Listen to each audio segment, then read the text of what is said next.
যদি বিজেপিৰ B team হওঁ কংগ্ৰেছৰ 1A+ টিম কিয় এইটো সাক্ষী মই দিওঁ আপোনাৰ দলিল যে কিছুদিন আগে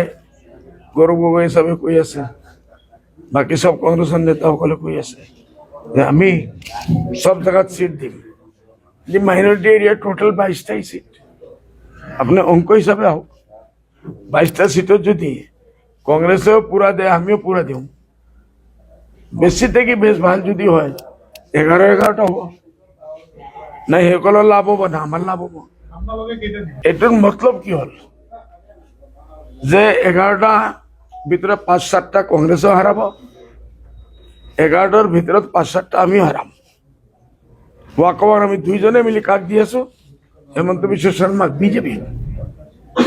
আমি তো দেওয়ার কোনো কথাই নেই আমি তো যুদ্ধের কারণ আমি ছবি আমি তো এই 22টা সিট তো দিমই দিম এই কারণে কংগ্রেসের নিজের যে সিটবিলাক আছে বিজেপির কারণে এড়ি আছে যা ভাই আপ আগে বঢ়ো কিউকি সকলের বিজেপির লগত মই নকওঁ গৌৰৱ গগৈৰ চাবৰ কিমান আছে আগৰ প্ৰেসিডেন্টৰ আগত আছিল লগে এইসকলৰ বহুত ডাঙৰ ডাঙৰ নেতাসকল ৰাতি গৈ হেমন্ত বিশ্ব শৰ্মাৰ পৰা পেকট লয় এইটো প্ৰুফ আছে আপোনালোকৰ হাতত আছে এইটোৰ কাৰণে আমি কৈ আছো যদি কংগ্ৰেছে এইবাৰ যে দুবাৰ প্লান লৈ আছে কংগ্ৰেছে মন নালাগে 20 টাচ কৰিব কৰি এসব লোক আপোনালোকে উজনি অসমত কামেই নকৰে নাযায় যোৱাই নাই যোৱাবাৰো যোৱা নাই পঞ্চায়ত ইলেকশন লাষ্ট ইলেকশন হৈছে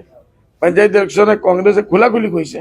যে আমি উজনি অসমত এতিয়ালৈকে কেণ্ডিডেট বিচাৰি পোৱা নাই এই টাইমত যে পোৱা নাই আজি নতুন জন্ম হ'ব নেকি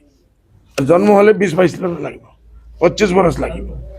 এইটোৰ কাৰণে খোলাখুলি এইসকলে নিজে ৱাকআউট দি আছে আমি ইউডিএফ